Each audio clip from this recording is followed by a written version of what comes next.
starting to regret that I stopped at this restaurant.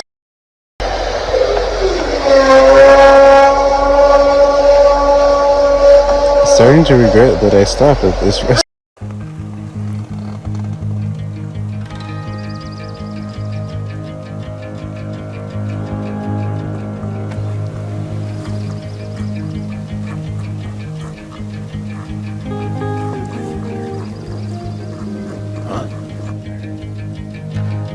Now I wait to see what the hell we're doing.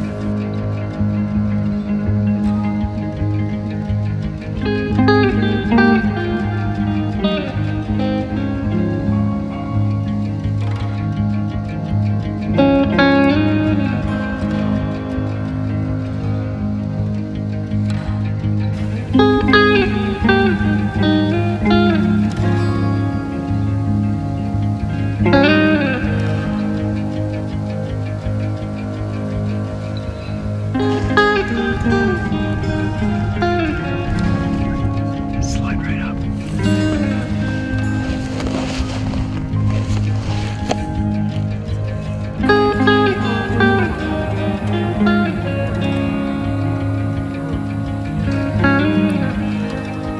It's not the one we called up, is it?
Man, that'd take a while.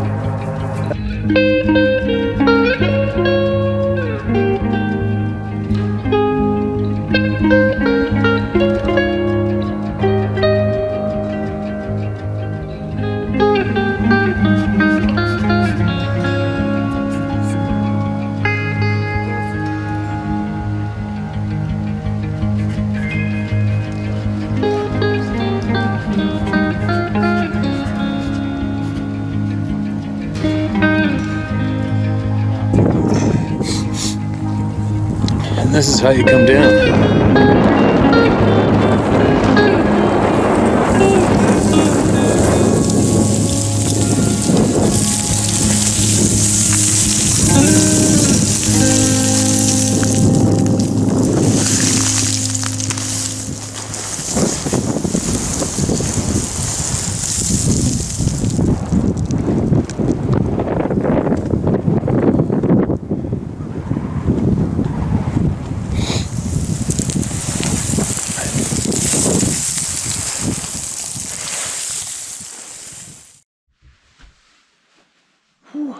All right. No adventure for me and Adventure Dog today. Oh, she's right here. That's pretty funny yesterday, right? I forget where I found that music from. I think I might have got it off of YouTube Music or something. And it's pretty funny. Threw it down on that video. You never know what people are going to think until you deliver it to them, right? What are you doing? Adventure Dog, come here. No? She's hyper. She's running around. She can hear the neighbor dog barking. She just thinks something's bad's going down out there.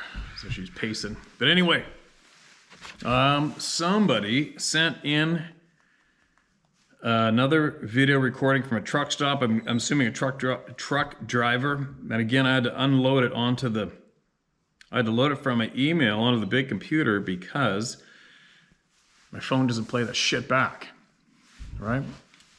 So it screws me up when I hit an email with attachment and I'm only on my phone. I can't do nothing with it while I'm here. So somebody has sent me in this recording. If there was an email attached to it, I apologize for not including it because I'm all over the frickin' map right now and I'm being yarded in 25 different directions. And but I do have this recording on my computer, so listen to this.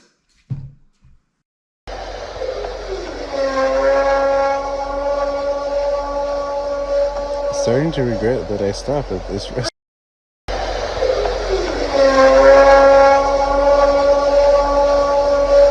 Starting to regret that I stopped at this restaurant. So, what do you think of that?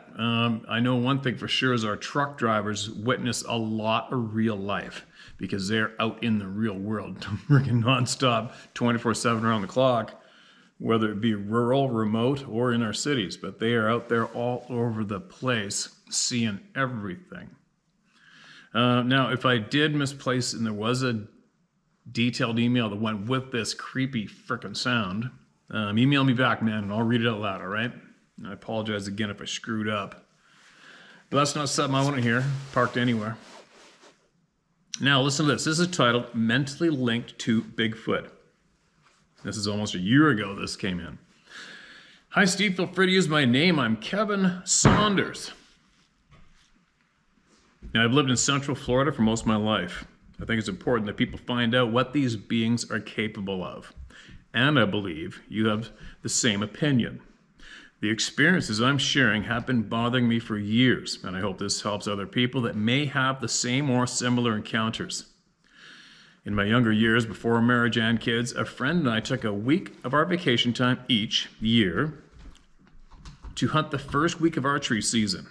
We hunted in Texas several years, but in '94 we decided to hunt closer to home in northern Florida. We had a favorite wildlife management area that we hunted, so we packed up after work and started our 5.5-hour drive like every other year. We had camped in the same hunt camp 6 years straight from 1984 through '89, so we're very familiar with the area. Around 11:30 p.m., we made our last turn of the trip onto a 10-mile stretch of dirt road leading to our campground.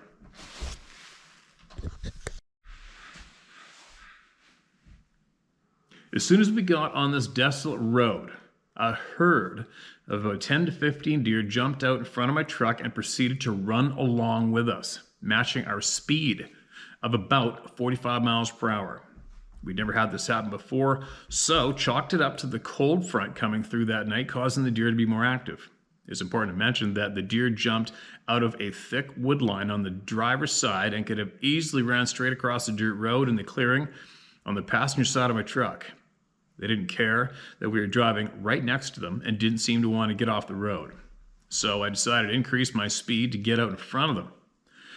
I continued ahead of them at about 55 miles per hour, which easily put them well behind us.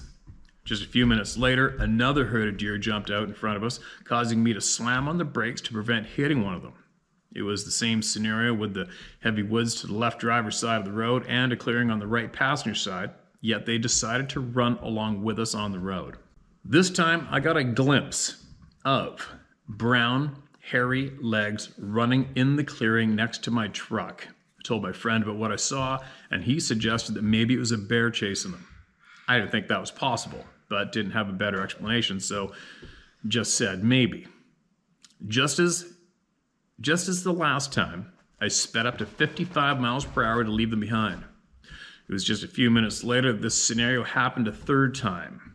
Unfortunately, this time I couldn't avoid hitting a younger one, killing it instantly. I stopped the truck and we talked several minutes about what we should do before making a decision.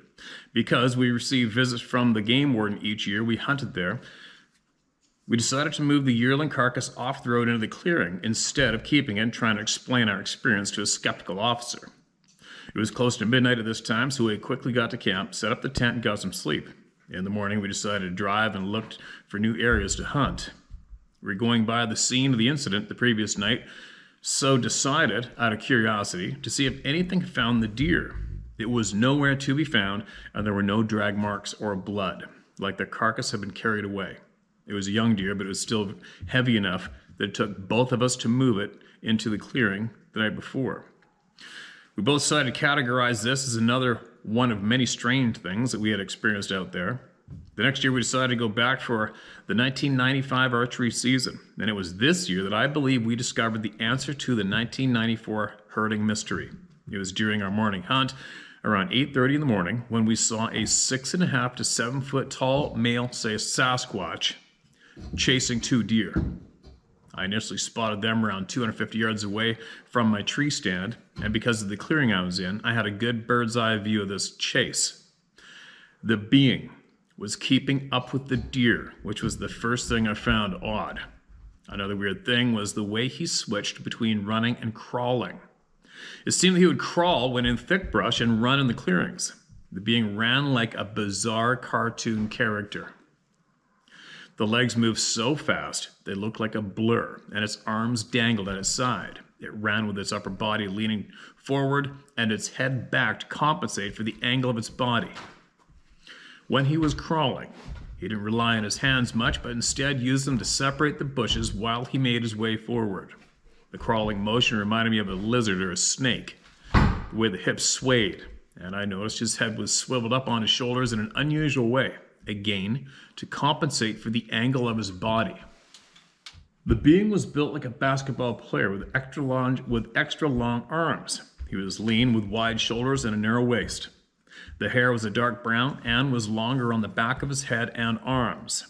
I noticed his long arms didn't seem to taper down, but seemed to be at the same diameter the entire length. At the time, I thought I was discovering a new species and wanted a better look at the face of this unknown creature. I couldn't see its face from my view, so debated in my mind about making a noise in order to get it to stop and look my way. My fear was that if it turned my way, it would forget about the deer and come after me instead.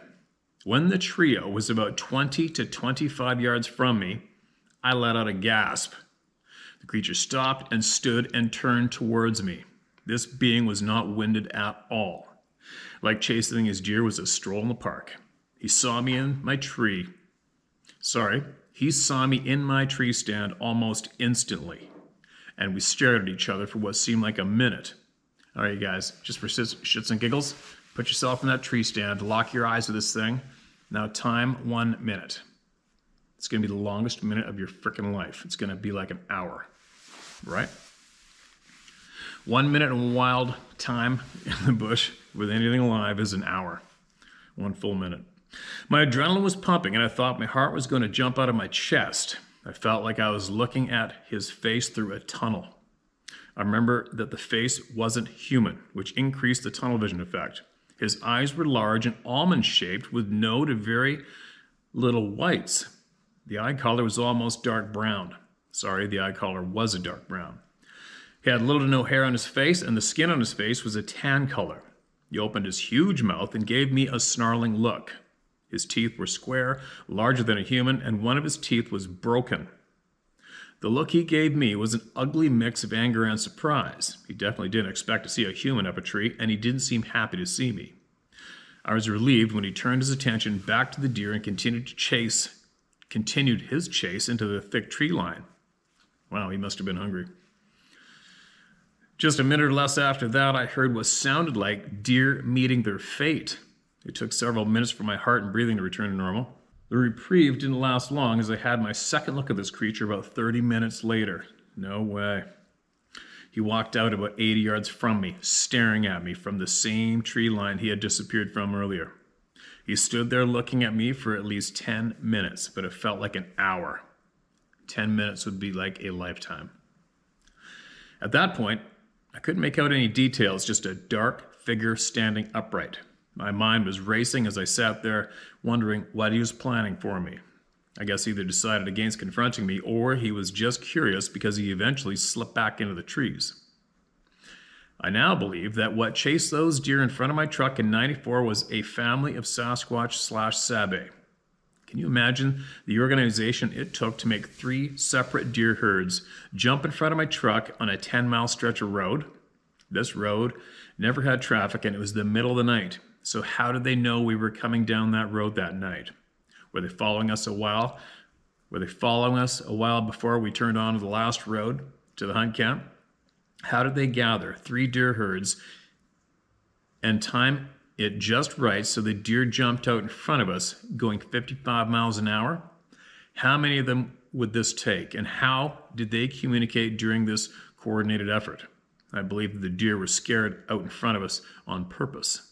I think we were being used as executioner so they could clean up the dead and wounded without doing the dirty work. Maybe this is their Friday night entertainment or a training exercise for their young. For what I saw, they can kill deer almost as easily as going to the grocery store. I believe these beings have the ability to instill fear and use this along with their physical abilities to herd animals. I believe they can tag people mentally and are then in tune with them. This would explain why they know when we are coming into their home woods and know our intentions. It would explain how they can follow you home too. Several experiences have convinced me that I've been tagged by this North Florida family of Sabe. To me, this is a fact that people need to be aware of, and I hope this helps the good, hardworking people listening to your channel. I appreciate what you've done for the subject. Please keep up the good work. Please keep up the good work, and stay safe out there. Sincerely, Kevin. Okay, Kevin, gotcha, man. What I would add to what I would say, if just me and you are sitting there having a beer talking about this shit, not that what I have to say means much of anything, but one time I was guiding steelhead, drifting down a river in a drift boat. That's where you drop the boat at the top of the river. There's no power, it's just oars, and you fill your boat up to your guys, and you float down the river and fish for steelhead all day and pull the boat. And about halfway down, I beached the boat, and we were standing on a long gravel bar, which is as well you had to cross water to get to it from the forested side of the river. It was probably at least 10:30 in the morning, which is late for game activity normally, wintertime. And I could hear something smashing through the bush, nothing too loud, but obviously I'm aware, and I looked over behind me, and a mature black-tailed doe deer came pounding out of that timber across that smaller chunk of river and stood by us. I think she's only like 10 yards from us, and she just stood there with us panting and wouldn't leave. And she's looking back into the timber, and then there's me. I'm like, oh shit, oh shit, oh shit, oh shit, right? Like, what's coming next? And nothing came out, nothing at all. Here comes Adventure Puppy. What's up? I'm gonna show everybody how you gained another, I don't know how many pounds overnight. People are gonna get tired of this. Right? It's like those new parents that keep on showing you pictures of their kid. And you're like, oh yeah, cool. Every frickin' hour, right? Are you bored? You think we're gonna jump in the quad, right? Huh? What do you think? What? Yeah, you wanna play? Go play. All right, who's next? Who is next? That's one hell of a frickin' experience, man. What was I getting at? Sorry, I got interrupted. So, I don't necessarily, obviously these beings, they don't need to herd anything in front of us. They don't need our help for them for anything, for nothing. But with those deer, I think if I had to throw down a thought, I would think maybe there's a big possibility those deer were running next to you to try to save their own asses. That's what I think. But a lot of people camping at nighttime and woke up with game standing there in their camp right by their fire, wouldn't leave, right? That's desperation measures for survival, right? But thanks again for that email, man. Absolutely appreciate you. And I agree with you on frickin' 99% of what you wrote in. For sure. All right, here's another one. The possible dangers of gifting. Hello, Steve. Hope you're doing well. I'm writing you again about a situation I had that I basically brought on myself. I sent you a couple other emails of encounters I've had, which is more than I can count on two hands. I'm only sending you the ones I feel are of most importance or could possibly help someone. That way I'm not using up your time. You've read one email already. I appreciate you sharing it. So back to the situation I had. I've been doing so-called research, LOL, on these things since 2015. I was trying everything possible to learn about them, even the foolish stuff. I know better now. So, about 2 years ago, I'd been doing the gifting thing for a good 6 to 8 months, same place in the woods every time. There's a huge fallen tree laying on its side, perfect for placing my gifts on. Behind this big fallen tree, there was a line of scrub brush that ran along a creek that fed into our lake here. The scrub brush was around 5 to 8 feet tall, very thick. You could only see about 2 to 3 feet inside of it. I had this feeling every time I was out there that somehow they were living beyond that scrub oak. And I did have a face-to-face encounter in the same area 2 years prior. Only lasted about 3 seconds. I'll put that one in another email. So, my gifting was doing well, I guess. If raccoons and other wildlife was just having a feast at my expense, lol. But eventually, I realized it was going nowhere and doing me no good. So I slowly stopped gifting. But this being a hotspot of mine, I wanted to film one and kept going back in there. So one day, I was doing my usual filming as I hiked in, talking to the camera, etc. Everything I filmed was going on my YouTube channel. So as I got closer to the huge fallen gifting tree, I was drawn towards that scrub brush for some reason. As I got to the end of the fallen tree, right where the root ball meets the line of scrub brush, also as being a little stealthy too, I stepped on a twig by accident and it made a loud popping sound. At that instant, something about 3 to 4 feet inside that scrub brush jumped up and was mowing down that brush like it was an elephant. Then, as it exited the brush on the other side, it hit that creek water so hard as it crossed the creek, it sounded like someone dropped a vehicle in the creek. It was that loud. So, as I'm standing there shitting my pants, thankfully went the other way, I felt like the coast was clear and entered just inside the line of brush, which was very hard to do, and only had to go about 3 feet, and I saw where it had been hiding. A void had been made inside that brush, like a hollowed out area. You couldn't see this void unless you're looking right down into it, which is why I only heard and never saw this creature, but we both know what it probably was. I could not only hear the bipedal footfalls as it ran off, but I could feel the ground shake too. That thing was waiting on me to leave it some food on the tree, or possibly something worse, although it did run off. So, I'm sure everyone can see where I'm going with this. In my opinion and experience, gifting is not such a good idea, lol. So I'm going to leave it there. Got to get back to work. Steve, you're a godsend. You have an army behind you, brother, so keep up the great work. We got your back. Feel free to use my name, Chris Dickinson from Oklahoma. Okay, man, thanks for that. I've never gifted, intentionally tried to leave gifts for these beings ever, and I never would myself. That's just me. Everybody else, it's your ride. You do what you need to on your ride, but I would definitely 100% wouldn't suggest or encourage people to do that unless you are willing to throw the dice and risk having not only you, but maybe even your family, having lifelong nonstop shit going on, right? That you didn't really anticipate having into your lifetime. Hello, Steve. My name is Teresa. During my early childhood in the 60s, my best memories were running down the Santa Cruz Mountains and climbing the big boulders in Yosemite. I sometimes tagged along when my dad and brothers went hunting. We loved the woods, so my husband and I moved to North Idaho. Our home is located in the rural backwoods surrounded by pines with lots of wildlife. I won't disclose the area out of respect for the current owner's privacy. Some of my family and friends already know of my Sabe and paranormal experiences. I'll leave out my paranormal experiences. You read my brother's story last year. He and I seemed to be the sensitive ones in the family. After viewing your February 7th, 22 story, he called to inform me that someone else had the same encounter I had some 8 years prior.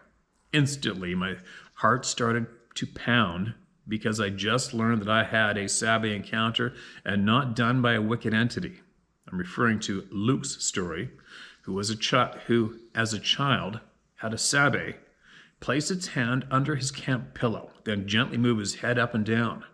While Luke's encounter happened while camping, mine happened in my bedroom one bright morning. It's creepy. I was on my back to be awakened, finding my head gently going up and down, 2 to 3 inches high. I distinctly felt 3 large fingers under my pillow cradling my head. As my head was going up, the third and last time, I turned towards my husband, thinking he was doing it, only to find him asleep with his nearest arm at his side, semi-facing away from me. I immediately went to quiet prayer using the name of Jesus. As a believer, it always works for me. Yes, it scared me, but I wasn't traumatized by it. I didn't smell any foul odor or evil vibes towards me. With this new information, I'm puzzled. Why did an unseen Sabe do that to me? Our bed, without a headboard, was up against a wall where we had a bathroom tub on the other side. I didn't tell anyone about this event until a few years later. I didn't want to scare them at the time. Come to find out later that the place had some bad history attached to it. My other strange occurrence took place some years later. It could be Sabe related. We had big dogs that we would bring inside at night. One evening, as I went to fetch one, I was stopped in my tracks by an extremely loud screech directed in my right ear. It lasted 3 to 4 seconds, rattling the inside of my head. It made me bend over as I tried to cover my ear. I quickly scanned the area trying to find the darn owl, but saw nothing. I asked a neighbor about the encounter and was told we had screech owls in the woods. It happened again about a month later, at almost the same spot. It's as if it was standing next to me as it screeched. It's no wonder I'm not deaf now. While drafting this email, I went online to hear the decibel sound levels of owls. Screech owls, my ass. No one came close to that piercing sound. Through your channel, I also learned about the Sabe's love for slapping the outside of people's dwellings. Yes, it happened one time. We also found our heavy-duty chain link gate, 7 foot by 10 foot. 7 foot by 10 foot on the ground, damaged on both ends. Picture attached. I had it leaning on a tree tied with hay bale twine. I found it on the ground and had 2 friends lift it back up with much effort. The second time on the ground, it was damaged, so we left it there. My brother claims to have seen similar damaged gates in the Sierra Mountains. We couldn't see ourselves keeping up with the place in our senior years, so we sold the place. We told the current owners about the Sabe, and they didn't seem concerned. To this day, they report no strange occurrences, and either have we at our new place. Still living the small town Idaho country life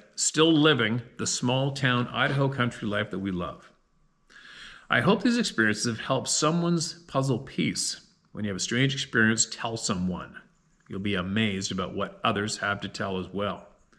Amen to that statement. To those unbelieving trolls, there are plenty of hotspots referenced to you can check out. But don't forget to wear your adult diapers if you are brave enough to go out there. No doubt. In closing, please know that we pray for you, your family, David, Scott, and Edgar.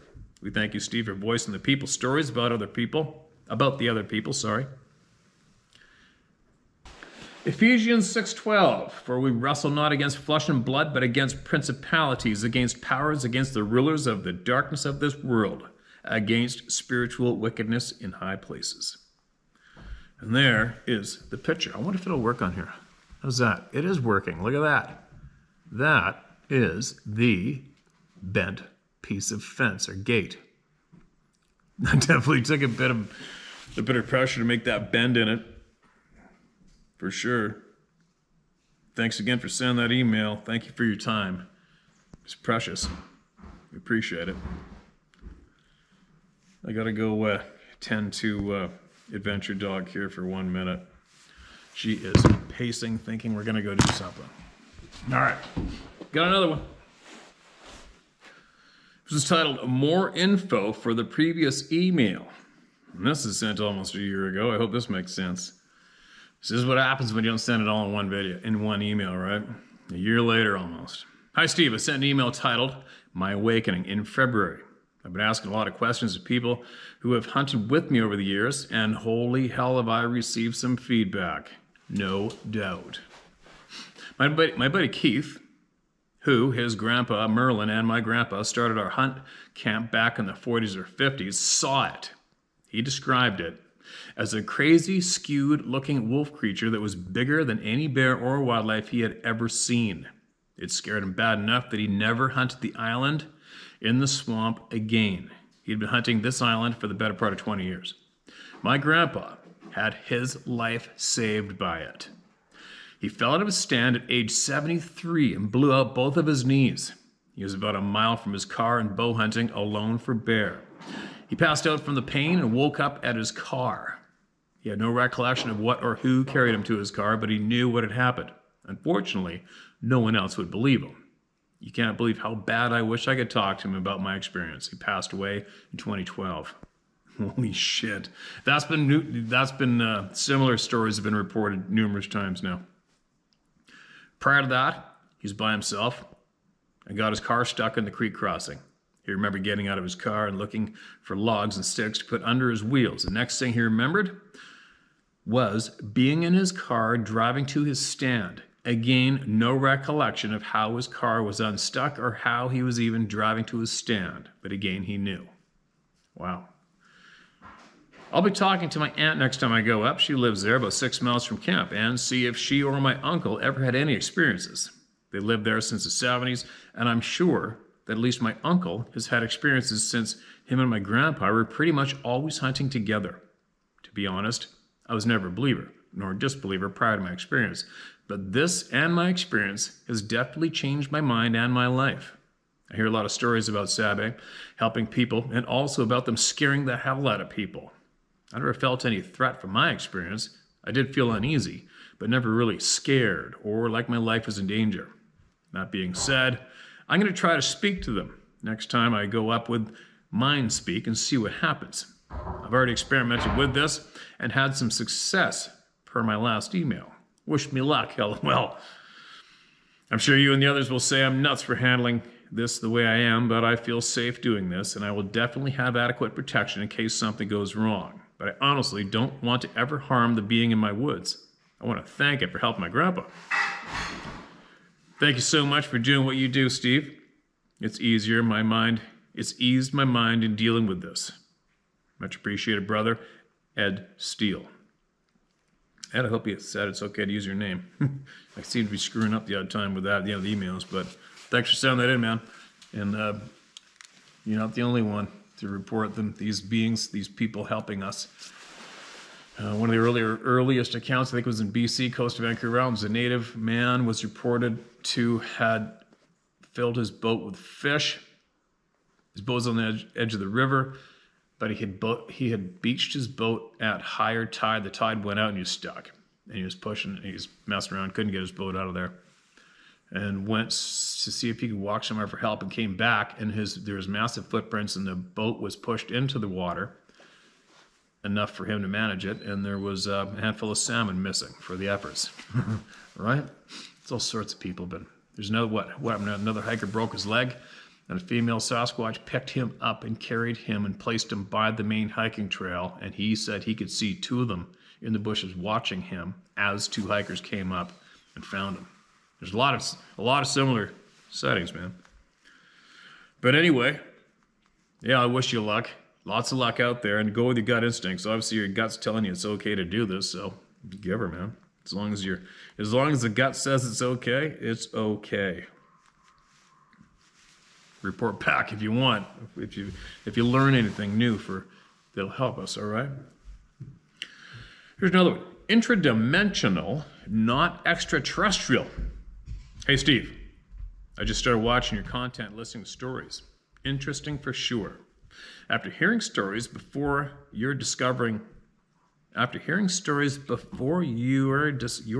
this channel, I believed all these phenomena creatures to be interdimensional. My experience: we live in a remote village well above Lake Superior. First encounters when I was about 6. My brother and I headed to our bedroom for bed, and we felt the floor vibrate with footsteps and saw a shadow come from our bedroom doorway. We quietly looked at each other and decided to hide from our dad, who was coming out of our room.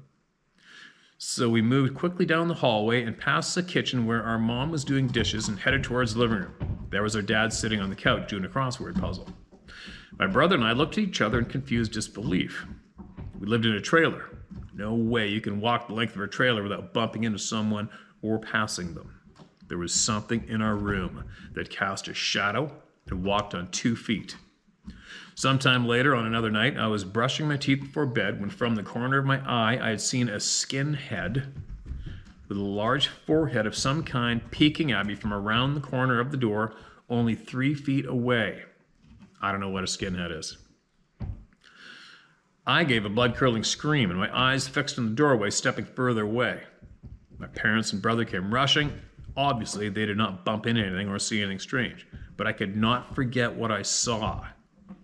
Later, I found out what it was. Look up LAM. There's a lot of info about this creature. I curse it. That's interesting and a first for me. LAM. The shadow people I was seeing and this freaky humanish thing looking at me were connected with Rosicrucian that my family had looked into before. Rosicrucian that my family had looked into before I was even born and had since wanted nothing to do with. Simply the mere interest of curiosity of what it was about had consequences. As I grew older, I still had these similar experiences of seeing human shadows and feeling a presence near me. Adventure dogs chewing on some antlers. The utmost presence of fear, not my fear, but as though the being itself was the embodiment of fear and seemed filthy, something that just made you feel gross. Sometimes their presence was so thick I could almost see them move in the darkness like heatwave shadows. They were what most recognized as grays. During my time researching, I was having terrible sleep paralysis episodes. I would feel paralyzed, yet think I was shaking my wife and yelling at her to wake me up. In reality, I was not. Strange to explain what it really felt like, other than I woke up like a prisoner in my body, seeing my surroundings in a spiritual realm, and the sound was that of my head underwater. When I discovered the truth of all of it, I realized the power of prayer and of my Lord Jesus Christ. My sleep paralysis has never come back, and these experiences of seeing shadows or feeling an ill presence, I now have authority over them and have purged my house of them. Once I understood who Lamb was, I immediately called it out. I could sense that it was afraid of me now that I belonged to Christ and could feel the room clear out like cockroaches exposed to light. Now I'm having supernatural experiences of the good kind with my Lord and Savior. And some same people who disregard Sasquatch, I receive the same disbelief from others unless they also have those experiences. The spiritual realm is real, and there is peace, power, and authority in Jesus' name. All right, gotcha, Ann. That's definitely out of my. I got nothing to add or take. Or, no, I shouldn't say take. I got nothing I can add to that. I can't even comment on it because I'm absolutely unfamiliar with those kinds of experiences. Am I curious of having those experiences? Nope. Have I heard about the grays? Yep, I think we all have. We heard of all those descriptions of what a lot of people call aliens, right? All right, hold on a minute. Sorry. Okay. Adventure dog, you can't eat the grizzly bear. Thank God. Anyway, it's a different topic altogether, is it not? It's different than what we're normally used to. We have a lot of people reporting in of beings in their homes and houses, shadow people, the grays, the aliens. I just haven't had time for me to go and look into these topics and listen.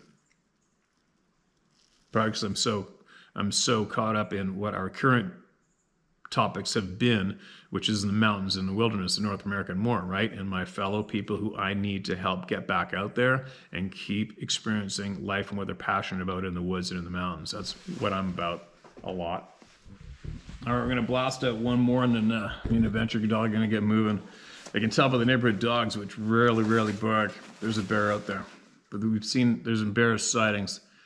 A bear's been sighted just, 200 yards away a few times this past week, and I'm surprised it hasn't come here yet with all the harvesting and the processing of turkeys and chickens and deer have been going on, but now she's acting real nervous. I guess she can tell the alarm in the dog language. So maybe I'll take her and see if we can go find this bear. See what's up. First, I'll get this last email out. It's funny, she's not liking it. All right, listen to this. I just saw the picture posted 5 hours ago. See, I just saw the picture that you posted of what a Sasquatch looks like. It's the one where someone is holding a photograph up and they took a picture of that picture. I know what you're talking about, and that actually wasn't they weren't meaning what a Sasquatch looks like with that picture. What they were meaning of is what one of the original human beings potentially looked like, is what they held up. I've seen 7 Sasquatches in the last 42 plus years, and I've heard many more.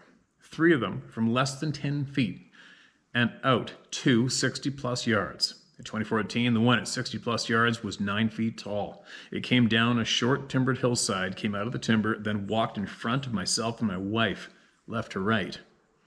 Its foot tracks were 16.5 inches long, 9 inches across the ball of the foot, and 5 inches across the heel. Its stride was over 7 feet. Holy shit. It crossed the old 20-foot wide dirt skid road we were standing on in 2 steps, ditch to ditch. It was in view for about 20 seconds. They do not look anything like what your picture shows. There is no comparison between their face to ours, nor even any of our early hominids, which they are not. They are their own unique species and have their own unique DNA. I don't know who is passing this off on to you, but I would say they've never seen one, close up or otherwise. I know quite well from firsthand experience of what I speak. Take care. Okay, man. You know what? A common thing with a lot of people online, a lot of people, is they'll hear something or see something or read something and it registers as something else. You know, I've been guilty of it myself, and it's funny how many times people do it. It's like as an example, I posted up a screenshot of the medical office. This is important to actually mention. I posted up a screenshot of the medical office in Mexico that do the stem cell therapy. And I said I didn't have a link for it, but there was a screenshot of it which showed everything you needed to do to find it. Phone number, website, everything was in that screenshot.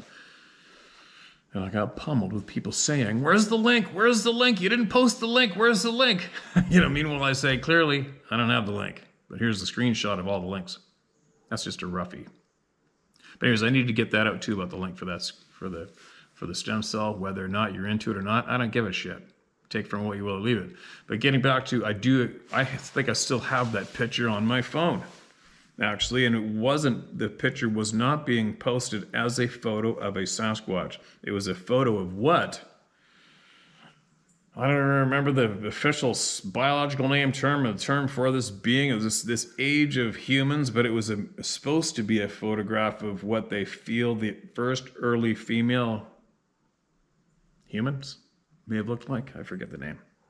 But they did not say, this is what a Sasquatch looks like. Okay, man? Thanks for your input anyway, but I'm more interested in hearing about, I'm definitely more interested in hearing about all these encounters you've had. Where were they? How did your wife react to it? And what's her feelings on this? And has she seen them a bunch of times as well? I'd be curious to know about that. If you got anything, and if you have any knowledge that you may be able to share with the people through me, and if you do, send it, man. That's what we're about, all right? And don't forget, that video wasn't, it's an easy mix-up, no big deal, but I do recall the photo. Where the hell is it? It's probably on the computer then. Might be on the computer, whatever. Anyways, I gotta get going.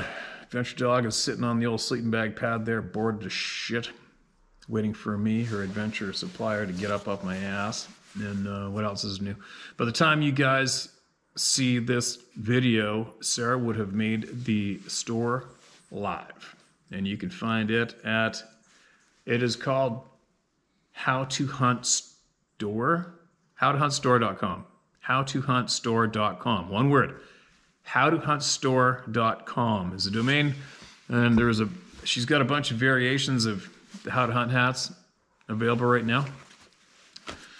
And but there's a whole bunch of other goodies coming in as well that I'm pretty stoked about. And as well, we'll be throwing down the Blacktail Hunter stuff, which I know a shit pile of people want, including me, to get back into that again. I had all that available about 4 years ago or something, and I just didn't have time to maintain it. Other shit came up, but it's back. So I think she's got all the hats in there right now. There's 100-something. I think she's got 130 hats available right now or something. I don't know. And there's going to be a bunch of other cool stuff coming. I want her to hurry up and make me my coffee mug. And then we can all have that mug for the morning knowledge sharing. But anyway, howtohuntstore.com is There's a store. I guess I'll probably put a link up for in the video description in below this video, and you can get these out. We'll get these out. She'll get them out to you. All right. Now the dogs are still going ape shit. She's sitting there nervous. We're gonna go see if we can't find our first yard culprit, and we'll see how Adventure Dog reacts to it. I'll be back shortly.